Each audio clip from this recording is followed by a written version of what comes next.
Hello, everybody, and welcome to the 706 podcast. My name is Connor. Please introduce yourselves, guys, my colleagues. Anthony. Hey, it's Kurt. Tony. So, today, I brought in Akira Kurosawa's 1958 film, The Hidden Fortress. And you may have heard about this movie. You may have heard of Kurosawa, of course. He's a very well-respected director of international cinema.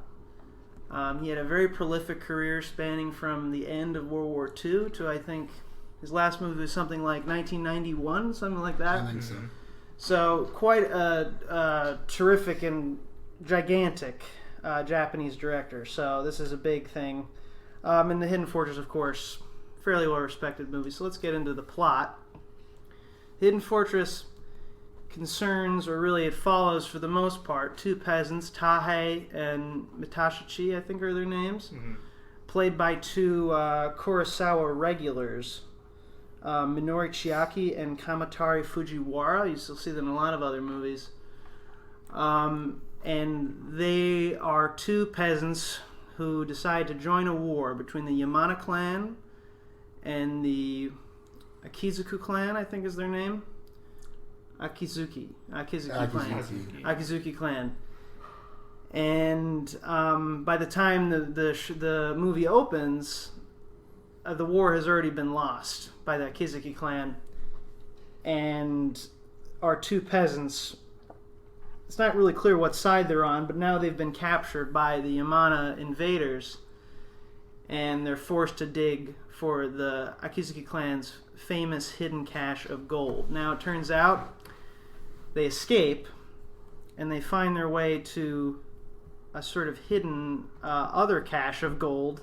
They find it's actually far outside the town, and here they run into the sort of disgraced General Makabe, played by Toshiro Mifune. They also run into the last surviving member of the Akizuki house.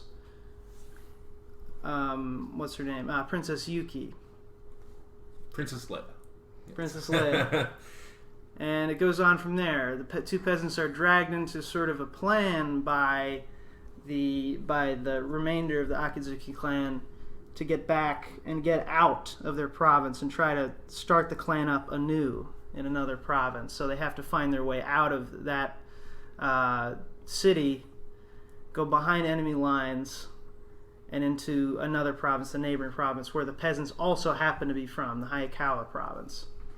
So it's quite an adventure. You guys want to speak to it? What did you think of it? I mean, I've seen it many times. I've been recommending it for a long time.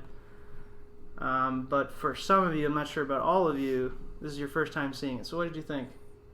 Yeah, this is my first time seeing it. I like Kurosawa. I love Seven Samurai and Ron and High and Low and a couple other ones. And there are ones I'm not quite as fond of. I don't dislike any of them, to be clear, but there's like kind of his best ones, and then there's ones that are just pretty good. But yeah, I'd never seen this, and Connor had been talking about it for a while. All I really knew about it is that it was an inspiration for Star Wars, or that George Lucas had mentioned it, and that, of course, it has Toshiro Mifune, because all of them do. You know he's going to be in there at some point. And in the golden age, in the kind of the 50s and 60s. Oh, yeah. period. No, it's not early, it's not late. It's like right in the middle, it's the nougaty center of the caramel center of his filmography. But I did enjoy it. I thought it was a kind of a grand adventure, very classic, very old school, just adventure story. And had laughs, it had thrills, it had spills, and for me, it wasn't quite at the level of just for my subjective enjoyment. You know, I'm obviously the filmmaking is incredible from start to finish. There's some very impressive fight scenes and battle scenes in terms of the choreography and the shots and the way it's all laid out, and it's really stunning, kind of from start to finish. The score is very good. The acting is very good. Toshiro Mifune is just awesome. Plays stone cold, awesome dude in this one again. And but yeah, I did enjoy it. On the whole. It was a good, solid adventure flick, I would say. We'll move on to Kirk. Yeah, no, I I enjoyed this movie. It was somewhat tedious for me. For the purposes, by the way, for the purposes of this podcast, I will now be referring to the princess as Lady Arwen and the Akuziki as District 13 and the Yamahara as the capital. And I will refer to the Bold Samurai as the Dementors because it's actually, all joking aside, it's a reflection of how I watched this movie. I was constantly trying to draw correlation because I am very new to this genre. I'm new to this director. I'm new to Japanese cinema, so essentially I was a fish out of water, very much so. So it was a little bit of culture shock, admittedly not some necessarily xenophobia, but just some like misunderstanding, lost in translation. I mean, for me, and I'm sure I can be corrected on this, but so just like an outsider's glance, it's like, why are these people overacting? Why are they always screaming? Why are they wailing like little girls? Why are these scenes going on forever? No, but at the same time, despite all of my ignorance, I could still enjoy this movie. So I think that really speaks to the quality of the crafting, the craftsmanship within this film. And it was a great story. I think the second half justified the first. The first half was very much about exposition and kind of developing the characters. But yeah, I enjoyed it. Yeah.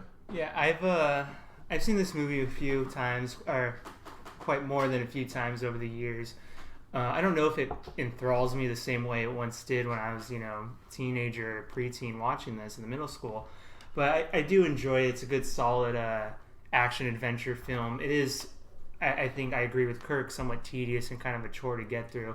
A lot of times it does feel slow and kind of plodding along. There's a lot of things now I don't quite agree with, or I'm just not as fond of as I once was. I don't know if that has to do with age or just, repeated viewings, but overall it's a good film. Kurosawa is a director who, looms large in terms of Asian cinema, and that's really all where my knowledge ends, basically. I've seen the big ones, Rashomon, Yojimbo, Seven Samurai, and this one. So of those, I don't think this is anywhere in the top three, but it's a good film. Well, I'm surprised. I mean, I always think I consider it one of his best. I have some that I like a bit more. We shouldn't talk too much about his other movies. Yeah, when I was watching it this time, I was enthralled with this movie when I first saw it. I was just absolutely captivated by it. How old were you when you first saw it? I was probably it was not too long ago. I was probably 18, something like that. 17, 18. And on watching it again, I always found the story of Hidden Fortress very interesting, very moving, very gripping, really. This time around, I was focusing mainly on, I couldn't just kind of keep my eyes off the visuals themselves. I was just really just marveling at each scene. I'm like, wow, look at that. Look at what he's doing with the camera. Look at what he's doing with the set design. How did he get this? How did he find this perfect spot to frame this image in this way? And it's just the craft of the filmmaking just blows me away. I think to myself, why can't every movie look like this? It's it's incredible. And that's certainly what I was focusing on this time, rather than the sort of the story element. Though I can try to, if you'll allow me, I can try to reach back into that time when I first saw the movie and my impressions of it to give you some interpretation of the story and why it's so cool. But anyway, Tony. Yeah. I agree with you about the craft. That was one of my big takeaways. Just there's moments where the camera will transition in one shot from one great composition to another, in a very kind of effective, in a way that doesn't feel forced, in a way that feels very organic. And that's I don't want to say basic filmmaking, but that is filmmaking. That's meat and potato stuff, but it's just executed so effectively.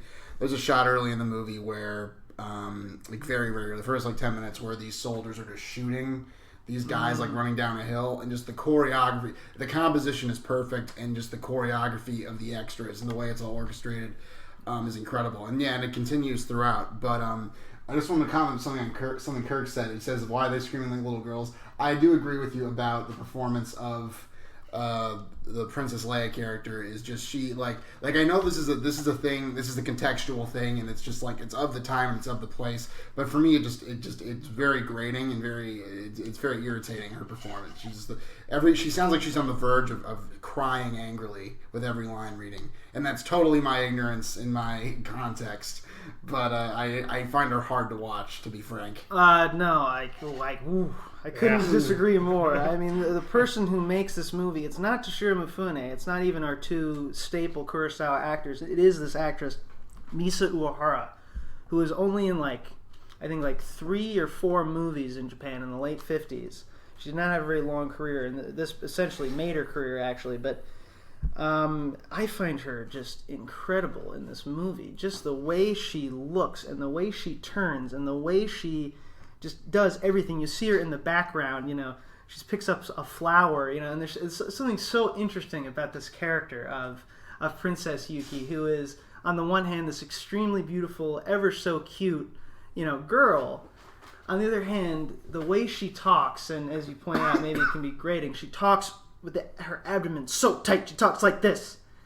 This is how she talks, and what's hilarious about this is kind of like this sort of the stereotypical samurai way of speaking in movies, that they really speak very tensely, and you'll hear some characters, lesser characters, speak like this. It's sort of a kind of a generic thing. Usually for characters that have long speaking roles, they don't do this so much because it's harder to hear them. You'll notice Mifune doesn't do it so much, but this princess, who we hear is raised as a boy, so willful, so totally. If you tell her right, she'll go left. So willful and fascinating, this character, Princess Yuki, and but she out Mifune's Mifune in this movie. She speaks with this. It's like every time she speaks, it's like a bullet. It's just it's incredible. Maybe it's the fact that I'm not used to hearing a woman speak this way in a Japanese movie. If Mifune, when Mifune does it, I'm used to it, and that's the forceful samurai, awesome voice. But when I hear her saying, I guess it's just kind of like I'm not used to hearing that. I mean, no one's used to hearing it. That's kind of the point. It's supposed to be so shocking and surprising when you hear her talk, and the whole point of the movie is her voice is so distinctive. Not the whole point. I just mean one. The entire point. A movie. So this one, element of the movie is that Princess Yuki, she can barely disguise her aristocratic upbringing and her samurai blood and her samurai nature. That she has to act like a mute when she's disguising herself behind enemy lines. It's just she's just so powerful, and still, even when she's not talking, she just controls everything in the scene. Just the way she looks. I mean, she sends laser beams out of her eyes. I think Princess Yuki and Misa Uehara is just amazing. She makes this movie. I also disagree on Tony and Kirk's criticism of her. Let me clarify first. Okay. I was not discussing the princess. I actually was discussing. Peasants? I wasn't discussing Lady R when I was discussing Jar Jar Binks and Charlie Day and It's Always Sunny. Like, seriously, those two peasants were the most annoying characters in this movie by far. But they were like the centerpiece. I didn't understand. It's like, I really, the development was on the periphery for these other characters, which were more noble. And these peasants were selling out these characters, these important characters at every turn. And at the end, they get rewarded for their treachery and their just complete self-centeredness. I didn't really understand that, but I know there's, and I would like to be elucidated. So why don't you guys clarify that? Whoa! Let me get to my comment on the princess. Yes, I'll get to that. That's Tony's. I disagreed with Tony's criticism of the princess, but I also disagree with Connor. I don't really find her fascinating at all. But what I do find interesting is her attire and her appearance at the movie. Because when this movie first came out, it was criticized in Japan as being Kurosawa basically finally selling out to sort of Western ideals, and her clothing of a short, she wears short shorts basically, and a kind of blouse. For Kurosawa, it's actually supposed to be reminiscent of the adventure stories he loved as a child. Robert Louis Stevenson, she's made to actually appear in this sort of pirate almost attire, which is actually contrary to what the culture has created, what a pirate was most likely to wear. I find that actually fascinating, but in terms of the portrayal and stuff, I find the other characters around her much more interesting. I'd also just really quick like to say, since everyone at some point here has made a Star Wars reference, that this movie is pretty famous for being an influence on Star Wars, yet at some point in time, I feel like that kind of connection has just jumped so far to being a lot more than what it really is. In the Criterion release in 2008, George Lucas has commented on this. He actually said it was an inspiration for R2-D2 and C-3PO, starting a story from the two peasant or the lowliest of characters before you move on to being grand, and that's where it ends. I just feel like though princess, there's a knight. There's the princess and the knight, but I don't feel like those characters are exactly correlated like people are taking. No, absolutely not. There was no Luke, there's no Vader, there's no Darth Maul. There is a Death Star, but that's incidental. I don't think that's Do they ever prove their merit though? Their worth? We're supposed to see that they have changed by the end, I guess. But how? What are their actions? How have their actions reflected that? I can't remember at the very one end instance when they offer the gold to each other. Yeah, but one of them takes it. They've been like where they've kind of been subservient to the idea of a larger, a grander operation, or like the clan. When have they kind of sacrificed themselves in any way? Well, they're not. I mean, there's also an interesting maybe when element. They captured those two guards and were hitting them. That's like the only thing I can think of. Well, yeah, the two peasants, and they're extremely comical. They're really comical characters. I mean, I think like for Kurosawa, we speak of his Western influence. I mean, he is kind of imitating this idea of a certain kind of notion of the complete difference between peasants and aristocrats. And surely it's a very conservative movie in that respect, the way these characters are portrayed. However, even though the peasants are so comical, so weak, so feckless compared to Princess Yuki and Toshiro Mifune's character, General Makabe, they at the same time are, I think, our entrance into the movie. And they're not droids either. They're human beings who actually strike up a real deep friendship with each other through all the things they suffer.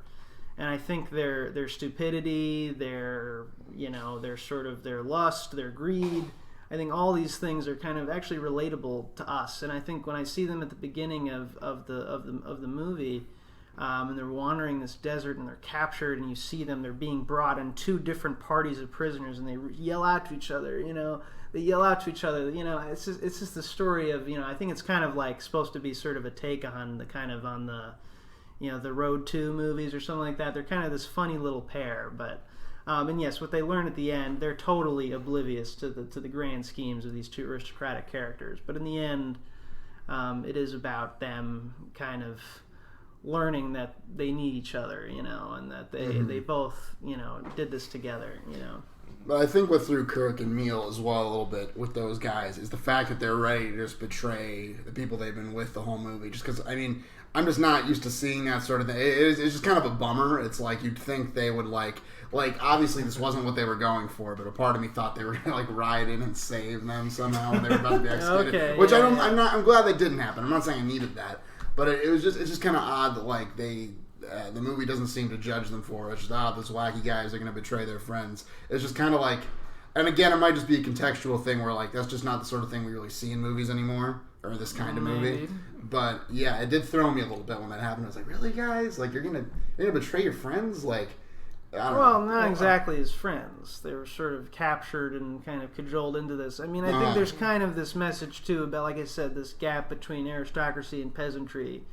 Peasant being the much more relatable, the aristocracy being the much more grandiose and kind of overbearing and overweening in terms of their pride. I think there's a sense we see at the beginning of the movie. You see what happens to these people, to these peasants. They're made to fight these wars by these clans over matters of pride, and they're made to carry their shit. They're made to carry their gold. They're made to dig their gold. They're made, it's sort of a thing. I think it's kind of. I think the first note is sort of a populist one, kind of see how these people are oppressed.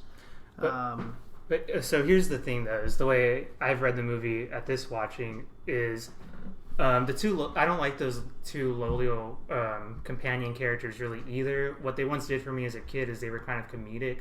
Now I just find them kind of annoying and really tedious to get through. But the thing is so. It's funny that Kurosawa is blamed for being too Western in this movie, because what they do is they critique kind of this Western notion of we need the gold, we want the gold. And what's great about them and their companions as they travel is, if you think about it, they're the only characters in the film that are not embracing the kind of Western encroaching. They don't use guns. They're still kind of stuck in this kind of traditional landscape.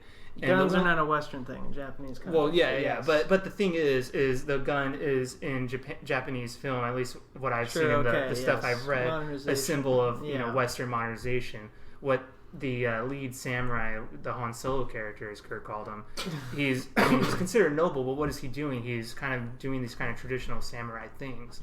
And so for me, the two Lolia characters are kind of a point of criticism that you should make, at least in regard to kind of their traits. I mean, they're kind of critiquing the kind of money first attitude that doesn't seem to exist. But then they're the ones that are not using guns. So are they the more traditional or the more? Well, I'm just saying Western? Though they're part of saying that the other ones are blamed for using the Western thing that is guns. For them, they're saying that even though they're kind of our own citizens, at least in this kind of newfound land wherever they're taking the princess to, is what does the samurai say? The noble guy says, we had to give our gold to kind of build everything around us, but we're giving you one. Because that's how they think. That's what they want.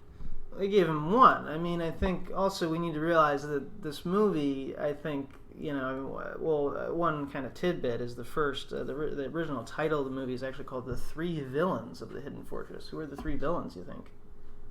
The three villains? Yeah. The two companions in gold. No, it's actually, I think it's supposed to be the three characters we see at the very end of the movie, which is Princess Yuki, Makabe, her retainer, and then this rival of Makabe's, a rival general, Todokaro, I think his name is, who eventually joins their cause, humiliated in a duel with Makabe, decides to join them.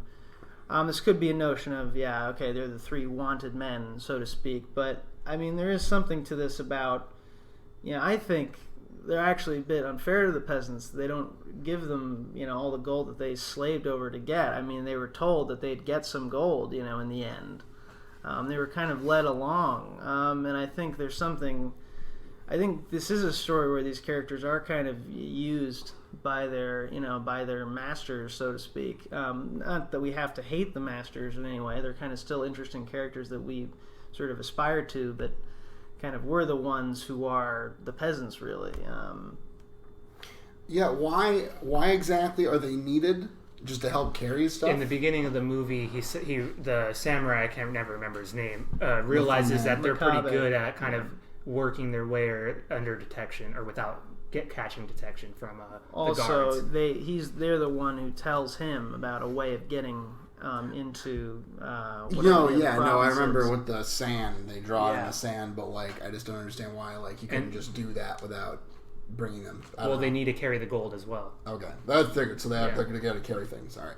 Yeah, they have to carry things, but I mean, so I think they are sort of used, Yeah, sure. I have a question. In the one, this is totally cinema sin, nitpicking, and I will get on to more positive things, I promise. I probably sound like I'm bellyaching, but I was so struck by this fallacy.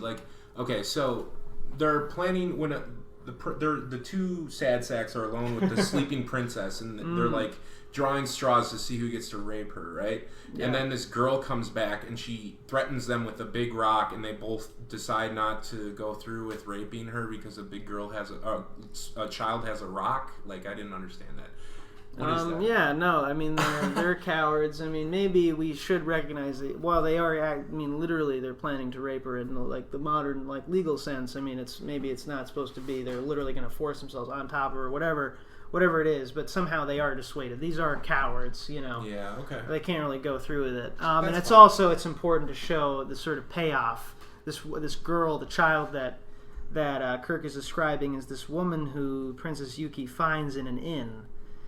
And there's a moment where, she's basically a slave, and she's being sold and trained as a slave, and Yuki happens to come in, and she is actually confused as a slave herself, and she kind of inspired by this kind of sympathy for this woman, and actually has Makabe buy her freedom. And this is a moment of kind of solidarity between, highborn and low, that she can relate to this woman. And the woman also relates to her. She comes to her defense in this sort of very gender-charged moment of two men about to, have sex with her against her will. And I guess it does speak to the fact that rapists are cowards, so I guess, Yeah, I mean, there's almost a sense where the movie is trying to make us like actually relate with the rapists because it shows the sort of male gaze, kind of from their perspective. We see sleeping, ever so cutely sleeping Princess Yuki. So I think it's played as kind of a joke or sort of more of a funny thing than we would consider it these days, but that is very important to Princess Yuki's character, which I'd like to get into if no one else has any comments. Anthony, you seem like you were going to say something. About Princess Yuki? About anything. In general. Well, I'll defend my point, though, about the critique. This is why I think they're kind of criticized as for the most part, these two lowly characters want gold, and then you say they do get the gold at the end. Well, that's kind of, I think, another point of contention for this world is, after all this work they do get, and they want all this gold, but yet they're only given one. It's unfair. It is unfair. And three villains of the Hidden Fortress. Yeah. Yeah, no, but for me, the three villains are the two lowly characters and the gold itself, because that's the gold is being mentioned constantly as what they need to carry, what they need to find, what they're trying to uncover when it's buried in the dirt, and they need to have with them at all times. Right. And what happens though if they keep that gold? Well, then this land is not going to be rebuilt. And that, to me, is the most villainous thing. They're keeping it away from all parties and solely for themselves. See, I see the three villains as Saruman, and that Voldemort. Yoda. Voldemort, sure. Olog. Yes. No. Expanded universe. It was very good. It was I'm not sure as to the accuracy or the applicability of the of some of the cultural portrayals. I'm not sure if those were accurate from an anthropological sense. I did appreciate that fire dance. There's kind of like this. For me, it was like the the emotional climax of the movie. Like it was kind of dragging a little bit in the prior 15 minutes or so. But then there's this big arousal of kind of like music and energy and just mass bodies in this gross celebration. Not gross as in a negative connotation, but just massive I love that celebration. scene. I would like to comment on that scene, actually. This is, to me, is the scene that makes the movie. It is the center of the movie. It's a scene that makes me tear up, when I watch it. The fire festival scene. So the whole party is behind enemy lines, and they hear about this fire festival that's going on, where people bring wood, and they gather around this big bonfire, and they worship the fire. And so they manage to actually get sort of... because they're avoiding guards, they end up getting pushed into the fire festival itself, and we hear this very bizarre song. It's a very chilling song, and no, it's nihilistic. It's not accurate to any particular real sort of practice, but it kind of recalls Japanese folk religion. But the content of the song itself is, the life of a man, throw it in the fire. The life of an insect, throw it in a fire. When you realize this world is dark, life is just a dream, lose yourself. I've seen a translation of it before where it's like burn with abandon. It is this very nihilistic, sort of weirdly just kind of you don't care about anything, like nothing means anything. Why not just, burn stuff? Why not destroy? Why not just, and this is a moment, and as you said, nihilism, I think it really is a very serious sort of insertion of some kind of 20th century message, something this message is for us. It's something that we would think about, when you realize, or I've seen like ponder and you'll see. You don't have to think about it much. This world is dark. It's a really powerful moment, and who knows what it is. I mean, it's very subtle. It just kind of sneaks in there. And it's hard to just explain in sort of in the context of the wider movie what it's trying to say, but we see finally when the final verse is said, wood is piled on the fire, and the fire worshippers break into this huge dance, this ecstatic dance, and we see sort of how different characters react to this. And this, I think, is actually kind of the purpose of the movie. This is kind of what gives us this is the point of the movie. This is what gives us our insight into the meaning of this movie, and I haven't figured it out myself, but we see the different characters. We see Yuki. Or rather, we see the peasants look in the fire, and they see actually their cache of gold, which is hidden in a pile of wood, is thrown onto the fire and is being burned, and they can't believe it, and they're so afraid, and they're so worried. They're all self-interested. They're so worried about this gold. They're looking with horrified. They're trying to dance, but they can't really. They don't want to look too suspicious. Yoshiro Mifune is running around in the crowd. He's just trying to make sure everything's kind of under control, and he's kind of, he has this kind of disgusted look on his face. It's maybe It's kind of fear disguised as disgust. And then you see Princess Yuki, and she has this big old smile on her face, and she's dancing like really beautifully. She's totally into this fire festival. And I think it's like, this is, I think, there's many ways of interpreting this, but for Yuki, this is kind of a moment of like profound freedom, as messed up as this doctrine of, the life of a man, throw it in the fire is. This is somehow this like huge freedom for her. And if we think about it, it kind of makes sense. She's a woman who was raised as a boy, then is told she can't be like that. She's a princess. She's a symbol. She's a token of this clan, this whole clan that relies on her. She never chose this. She's a beautiful woman as well. She never chose to look the way she does, and yet she's, sort of constantly, she's kind of commented on as this beautiful woman. Oh, she's worth something, or she's, So I think for Yuki, this is kind of a moment of like, my body doesn't matter. My real existence doesn't matter. I think this is some kind of like thing where she realizes, and this is the thing that happens to other characters, that it sort of frees her from all this worry about the gold and about her own identity, and she can finally kind of be herself finally. But what does that really mean anyway? What does that really mean in the end? I don't know. But again, I would posit that there's kind of an allegorical thing going on. There's a lot of people read Rashomon this way. I read Hidden Fortress this way. That each of the characters is kind of symbolic of some kind of sort of facet of the human personality or mind. So the peasants symbolize kind of our self-interested part of ourselves, our fearful, our kind of animal selves. Atavistic, yeah. Atavistic, yes. Atsuru Mifune, maybe the moral, the sort of the law-based self. And then, Yuki is this kind of this grandiose, aristocratic something, the force of will, the force of... And Yuki just... so we have our different parts of ourselves react to this kind of doctrine in different ways. Once you realize that the kind of the life is meaningless, how do you react to it? And I think this is maybe ultimately, I dare say, a critique of like fascism. But go on. Well, no black shirts in this movie, by the way. No Yeah, street violence. Oh, No. actually, maybe no. Never mind. Yeah. Go ahead. I wasn't gonna say anything. No, Well, I wanted to actually. I did want to get your take on the fire dance. The fire dance is that I didn't really. Everyone loved it. I don't know. Oh, really? It didn't really resonate with me. What I assumed your scene was the one where she's about to be executed and she's thanking him for taking him on the quest. And she's saying, I've seen people uninhibited, or I've seen people who weren't, I forget how she put it, but She managed to get out of her castle. people as that she saw people kind of as they were. People could be people outside of the castle. The castle, they have to be, in that mode. She also around her. recites the song that I just mentioned. She sings, she does sing the song one last time, and it that to me I think was my favorite moment. But we are creeping on 33 minutes here. 33 minutes. So it may okay. be time. So maybe time. So that in the votes. concludes. Final thoughts? Oh yeah. So that concludes our discussion portion. Now we'll kind of take our vote as to what whether it makes it into 706. Tony, you want to start? Okay. I don't know. See, I'm on the fence here because I did enjoy it, but it didn't quite go over the top for me. And I do appreciate this movie. I'm sure I will watch it again. There are a lot of things I liked about it. It didn't quite go over the top, and there are individual things that like I wasn't like in love with. So it's like kind of like the Amelie thing where like I'm on the fence, but kind of leaning towards a no. I'm just gonna say no. Sure. A very soft no because I did like it, but it did not.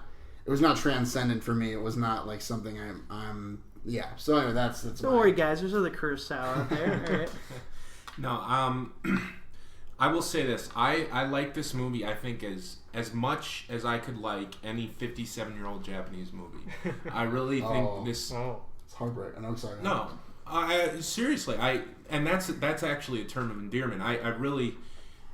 Despite the culture gap, despite the obviously the historical gap, I still think this is a movie worth seeing. It's sometimes a little too tedious. It really is. If this is your entry point to the world of Japanese cinema, but I will say yes. I will say I didn't necessarily. It wasn't like the most enjoyable movie, but it was something I'm glad I saw. So I will say yes. One of the 706 best pieces of cinema. Well, I'm going to say thank you, Kirk, because I love having all the power, in my hands. Yes, it's 1-1. Tiebreaker. Well, let me say this. I'm sure in any list you could find online, there's probably like a handful, if not more, of Kurosawa's films, and the 100, 200, whatever the list is of best, worldwide cinema. This is a good one. I do enjoy it, not maybe as much as Connor, and I'm not as on the fence as Tony. For me, it's a no. I really do think there are better Kurosawa films, and I do think there are better films overall in the 706. Wow. Okay. So yeah, sure. I did not expect that. I thought Hidden Fortress was a sure thing, but yes, I mean it's true. I don't find it tedious, honestly. But yeah, sure. I mean it is dated in some ways, but you guys were honest. Thank you for being so honest about it, and I'm glad you watched it. That's why we're here. I'm glad I watched it too.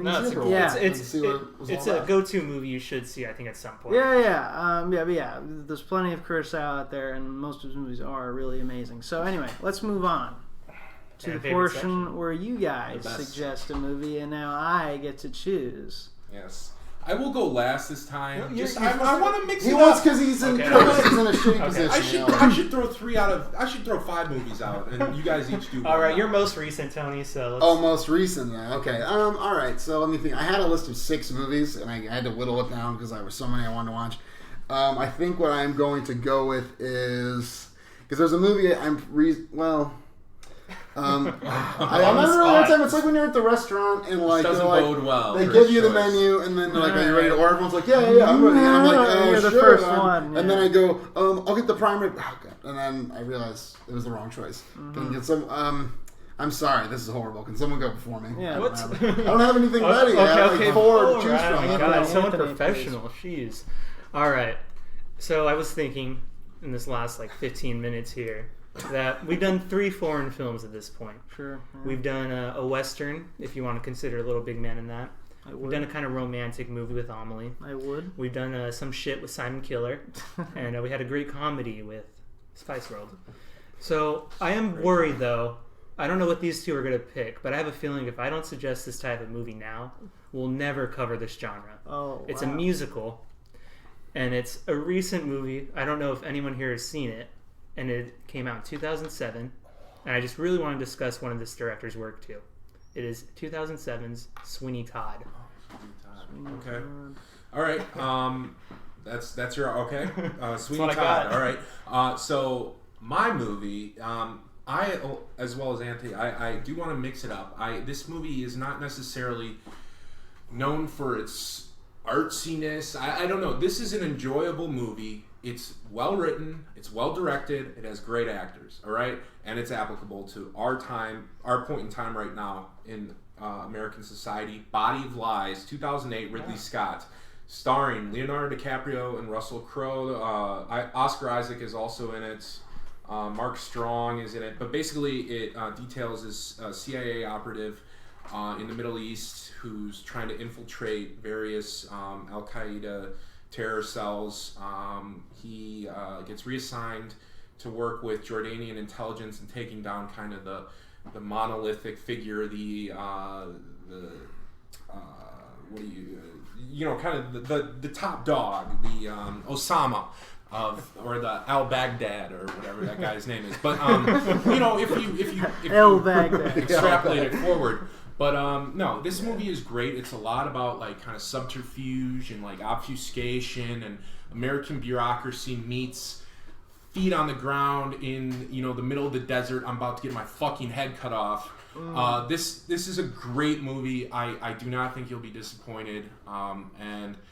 And it's a little bit of a mix-up for us. We don't necessarily have to go to the... This would not be at the Alamo Draft House. This would be at your local AMC, but that's all right. Sweeney Todd would either, but yeah. Okay. All right. I whittled it down. I had 3, and then I'm like, that one now. They all have merits, but I'm going with my heart here, as always. The man who goes with his heart. And this is, to me, one of the best films of the 90s. True classic of the era. Michael Mann's Heat.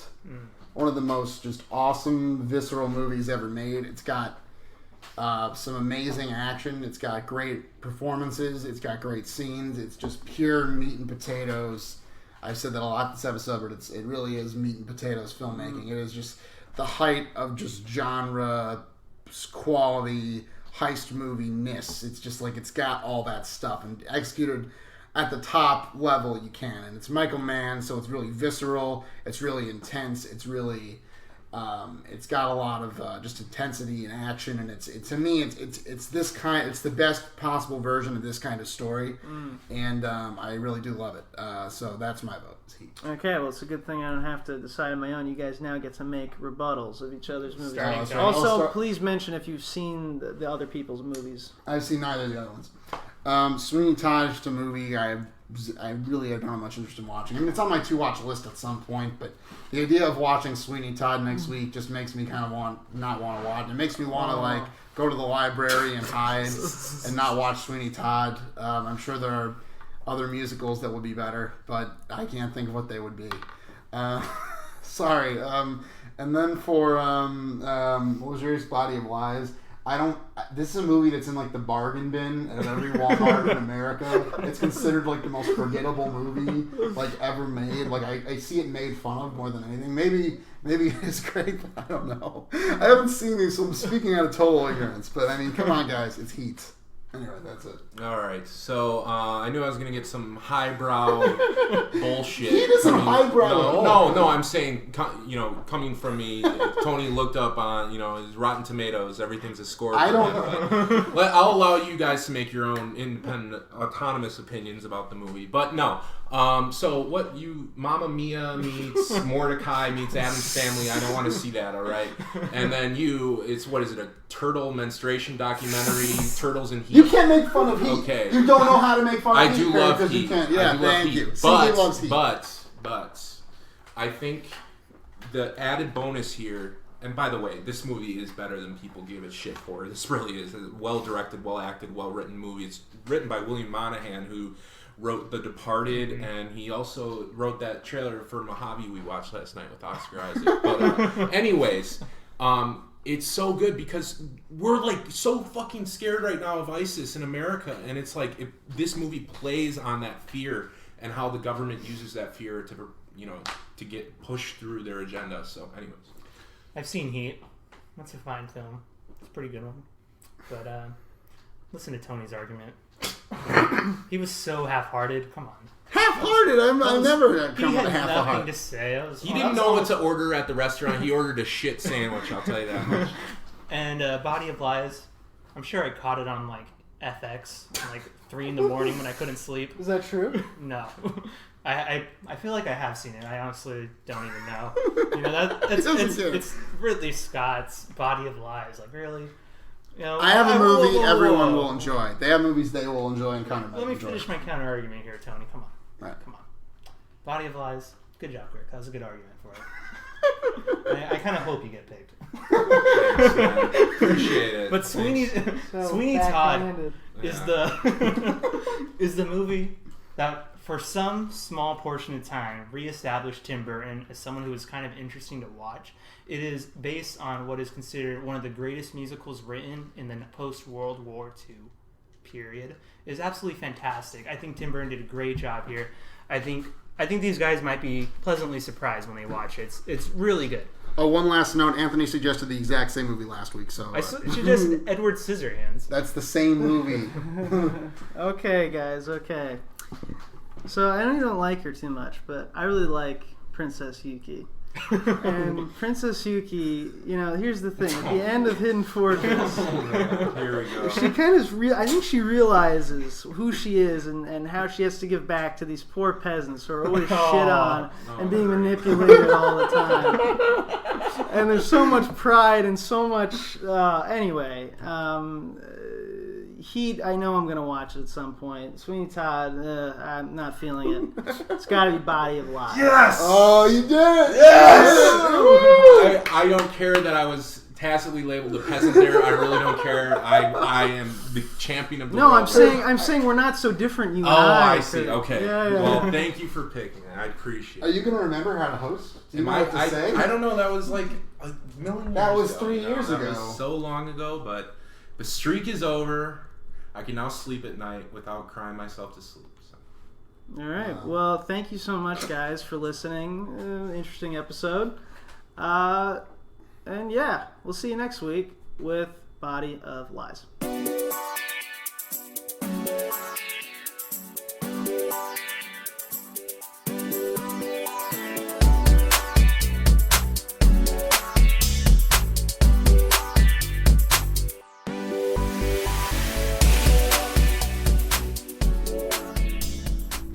I get a lot of questions from young people who are struggling in the dating scene. Where do I meet people, they say. Where do I meet people, Tony? And when I do meet someone, what do I do with them? Where do I take them? I have those questions. And so did I.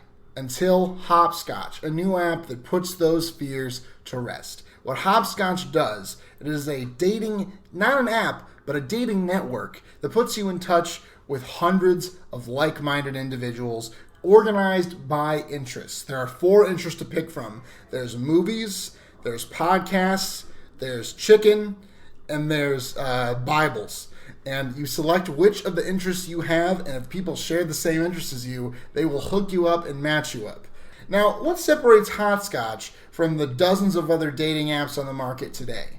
Well, first of all, Hopscotch is specialized, because what Hopscotch does is it provides an opportunity for you to hop and for you to scotch. Now, what is that, you ask? What does that mean? What it means is Hopscotch has purchased several warehouses that are now fully dedicated to the sport of hopscotch, as well as the consumption of regular scotch. So what will happen is, on the Hopscotch app, once you have connected with your new partner, you will meet at a hopscotch facility where you can hop and you can scotch to your heart's content.